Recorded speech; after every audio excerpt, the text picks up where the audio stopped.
We offer so much gratitude for those that have come before us and have served. Shortly after graduating from Leon High School, I left and went to a small military school in Marion, Alabama, Marion Institute, and was commissioned second lieutenant in the United States Army. To teach our young kids the honor and to recognize the people that serve our country every day is certainly part of what our school system is about, the public schools here in Leon County and throughout the country.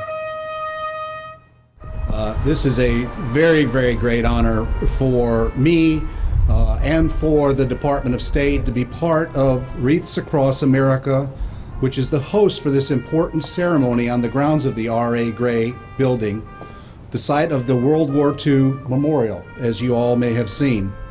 This memorial, which is overseen by the Department of Veterans Affairs, is dedicated to Florida's involvement in World War II and includes markers from each of Florida's 67 counties. In the Museum of History downstairs in the R.A. Gray building, we also have a permanent exhibit on the World War II history.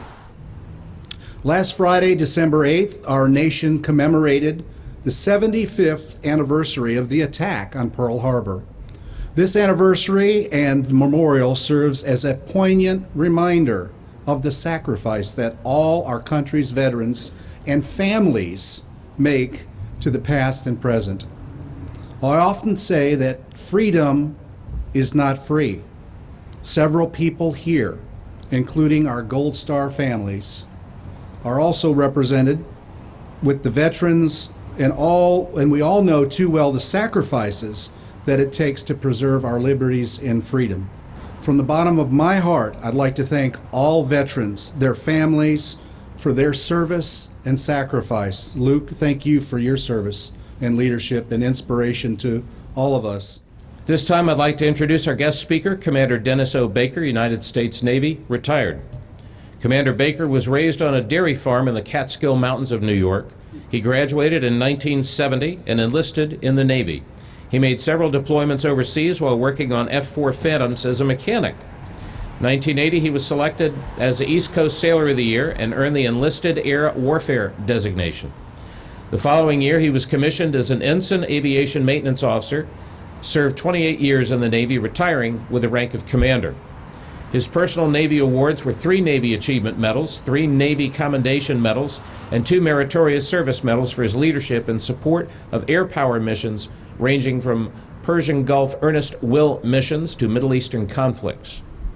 Commander Baker has traveled worldwide speaking to military groups in all services, finishing his military service in September 1998.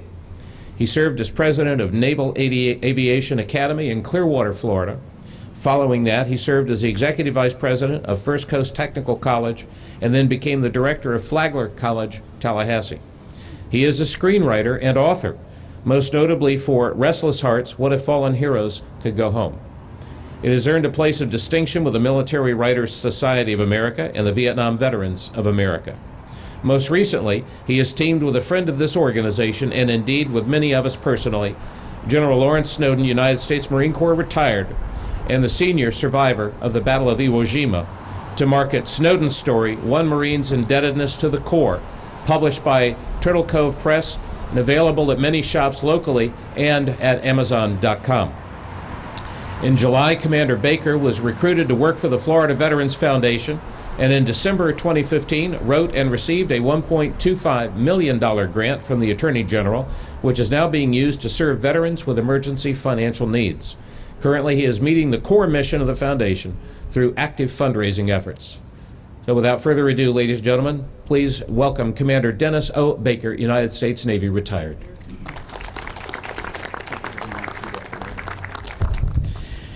It's always an honor for me to stand for those who cannot stand with us.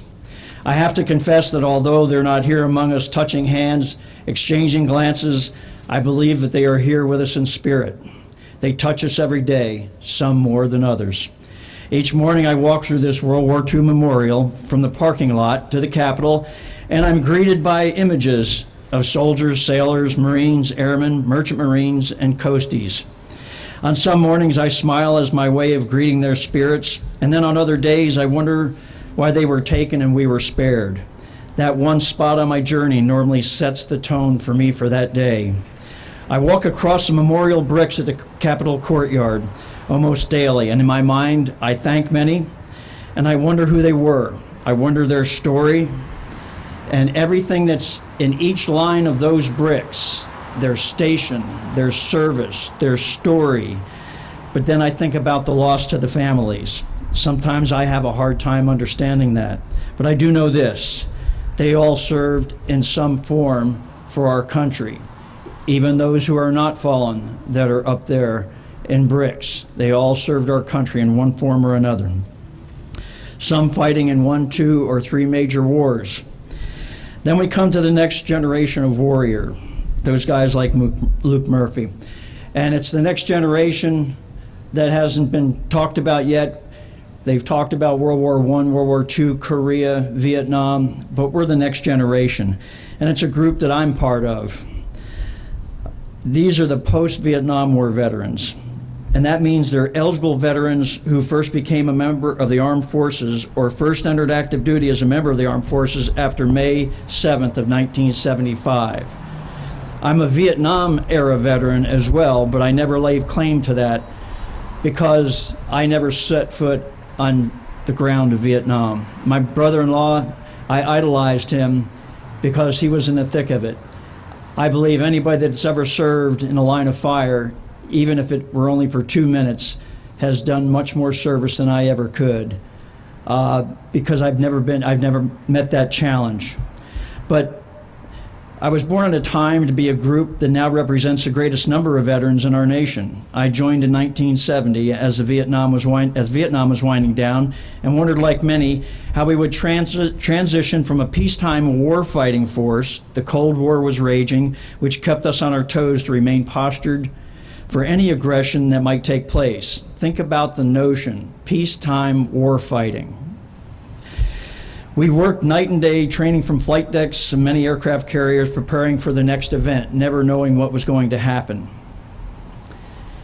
It took 20 years to honor our Vietnam veterans, almost 60 years to honor World War II veterans with memorials. On June 19th of 2004, a granite memorial wall was erected in Marseille, Illinois, and it was dedicated to commemorating the servicemen and women who have lost their lives in worldwide conflict since 1979, which was the post-Vietnam era. It's called the Middle Eastern Conflicts Memorial Wall. The project was built with donated labor and material, and it's the first of its kind in the United States to give honor to fallen while the conflict is still going on yet. The names on the wall represent our fallen heroes from such diverse locations as Panama, Lebanon, the Balkans, Grenada, Somalia, Haiti, USS Cole, USS Stark, terrorist attacks in Italy, Greece, Scotland, Iraq, and Afghanistan, and other area conflicts in the Middle East. It took 25 years for a private company to begin the Middle East Conflicts Memorial Wall to begin recognizing those lost to war for 37 years since 1979. The difference of the greatest generation and us is that we haven't completely found resolution in that region. So as it goes, we can only hope for some closure for the last 37 years of this continuing conflict. Sometimes it takes a nation 6 decades to honor, as it did for World War II Memorial, but each of us individually who get it and feel it begin the memorial within inside ourselves and within our hearts, and that's where it stays.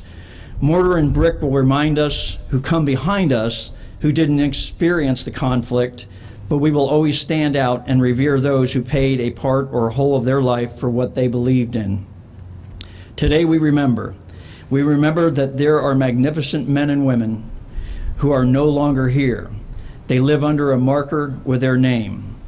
What began in 1992 with a trailer load of wreaths placed by volunteers and laid at the headstones of our fallen at Arlington National Cemetery has now become a national nonprofit with over 1,100 participating locations nationwide, all focused on our mission to remember, honor, and teach.